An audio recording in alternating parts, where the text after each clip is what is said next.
Are you dealing with a co-parent who's a narcissist during these holidays?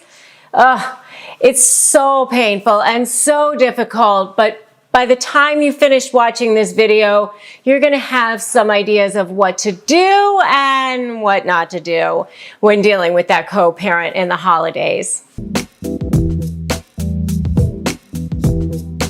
Hi, I'm Rebecca Zung, and I've been recognized as one of the top 1% of attorneys in the country. And I have written a couple of best-selling books, Negotiate Like You Matter and Breaking Free, a step-by-step divorce guide. And I've helped thousands of people in your exact situation, dealing with narcissists, dealing with co-parents, dealing with divorces and other kinds of negotiations with narcissists in business and every other arena that you could possibly think of. And I help give you guidance in these videos and on this channel. And so if you want more of that, if you're ready to break free from the narcissist in your life, then go ahead and subscribe and hit that notification bell, and that way you'll get more notified when I upload new content and go live and do the other things that I'm doing. So now let's talk about co-parenting with a narcissist. First of all, anything with regard to a narcissist is kind of a misnomer. It's really sort of like crazy to think about, because anything with a narcissist is almost impossible, especially when you're no longer in relationship with that person, especially when you are no longer giving them narcissistic supply in some way. It's really, really difficult. And once you're no longer in relationship with them, then the only form of supply that they can get from you, is making your life miserable, driving you crazy. And narcissists love to do that, especially during the holidays. They really love to create havoc and chaos and drama during holidays, because they don't like when there's something going on that is not paying attention to them, or it's a lot going on. So here's a great opportunity to get more attention. So when you're dealing with a narcissist at the holidays and you're trying to deal with a co-parenting situation, here are some things to definitely do. One is definitely make sure that you have a very specific parenting plan. Make sure that there are no gray areas. So if it's Christmas or Hanukkah or Kwanzaa or whatever it is that you're looking at, make sure that there's specific start times and end times. So is it December 24th at noon to December 26th at noon? Or, is it Christmas Eve? Okay, then is it 5 p.m. to noon the next day, and then noon until noon the next day? Something like that. You want to have very, very specific dates and times. So you do want to make sure that you have a very specific parenting plan in place for these holidays. The next thing you want to make sure is that the parenting plan also provides for who's going to pick up, who's going to drop off. And are you driving, or is the other person driving? Are they picking up from your house? Or are you meeting somewhere in the middle? Are you meeting at a neutral place in front of a Target in the parking lot? Make sure that every single thing is outlined very, very, very clearly. You might even want to have an agreement around gift giving. Are you going to talk about what kinds of gifts you're going to give the children? Are you going to split them? Are you going to each buy your own? Are you going to try to coordinate it all? Maybe have a conversation around that as well.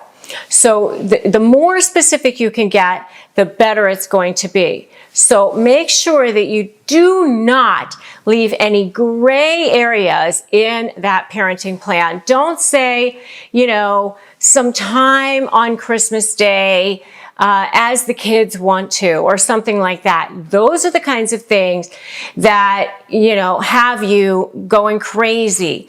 And the worst thing is that during the holidays, narcissists know that you don't have ready access to lawyers or somebody who can help you. So that's a perfect time to make life miserable. So that's why you want to make sure that you have as much specificity in your parenting plan as you possibly can. And if you are so ready to make sure that you have a peaceful holiday season with that narcissistic co-parent, give me a peace in the comments. Okay, so the next thing that you can do when you're dealing with a co-parent in a holiday situation is have boundaries. So make sure that, you know, once you have this specific parenting plan in place, you stick to it and you have boundaries. You know, don't let them worm their way into doing things that you don't want them to do, like be at your family dinner or in your family photo or doing some shopping for them or coming over and taking care of things for them, or, you know, sucking you back into their little web of control in some way. You know, if there's some little place that they can worm their way into, they'll definitely do that. There's sort of like smoke or something. It just comes through under cracks and into crevices, and there it is, like permeating your life and stinking everything up for you. So having really, really strong boundaries, have strong boundaries around the type of communication that can happen in the holidays too. You know, who's going to be talking to the children and when? Is it going to be via FaceTime? Is it going to be a telephone call? How long is the telephone call going to be? Who's going to be initiating it?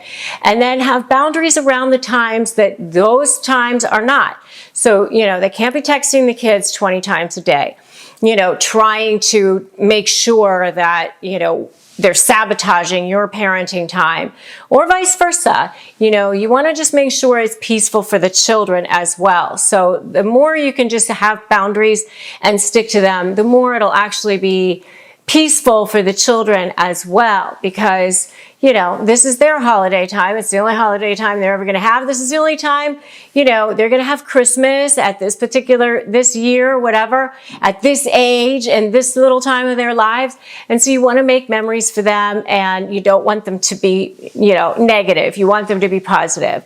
So, you know, the more you can have boundaries, the better it's going to be for you as well. So, you know, the other thing with communication, by the way, is, you know, maybe having some kind of a co-parenting app like Our Family Wizard or Talking Parents or Co-Parent or Affair or something like that, so that you can, you know, not actually have to communicate with the person, either, you know, on the phone or in person or something like that.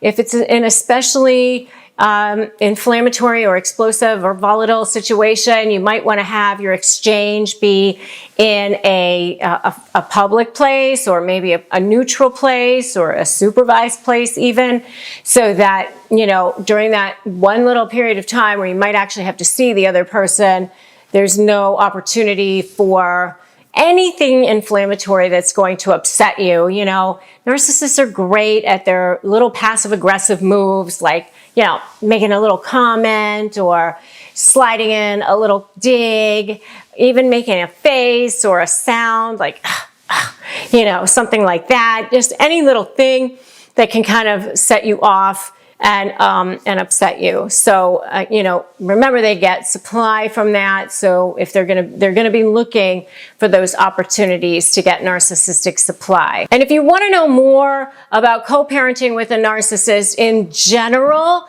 I highly suggest that you check out parts 1 and 2 of my conversation with Dr. Ramani on co-parenting with a narcissist. So by making sure that you have a really specific parenting plan in place, and making sure that you create really specific boundaries, it will make your life so much easier and so much more peaceful during the holidays. So if you don't have that specific parenting plan in place right now, that is something that you might want to look at talking to your lawyer about, and getting some terms down, even if it's on a temporary basis, something that you can write out, type out, both of you sign, have it rendered into a court order rather than just be an agreement, because once the court renders it into an order, now if the person doesn't do what they are supposed to do, you can ask the court to hold them in contempt. You can ask that that sanctions be applied. All kinds of bad things can happen if they ignore and violate court orders. So if you don't have it rendered into a court order, then it'll just be an agreement that they're violating the terms of contract. And it's, yes, the court can enforce the contract, but it's not, they don't have the same powers. The contempt powers are much more strong than just enforcement powers by the judge. So you want whatever agreement you come up with, put it in writing, both of you sign it, and then have it rendered into a court order so that you have some teeth when you go to enforce it. The other little thing that you might want to stick in there, if you can, is some kind of a default provision that says whoever defaults on the agreement or violates the agreement in some way has to pay the non-defaulting party's fees. And that, it's sort of like a disincentive for people to not abide by the terms of the agreement, because now if they don't do it, they might have to pay your fees and theirs. So I like to throw those that language in as well if possible. So those are the ways that you can kind of try as best you can to keep peace during the holidays with that narcissist. So if you are getting ready to negotiate with a narcissist in any capacity, make sure to grab my free Crush My Negotiation prep worksheet. You can get that at winmynegotiation.com, or we'll just drop the link below. If you like this video, like it, share it, drop me a comment, give me a peace on earth.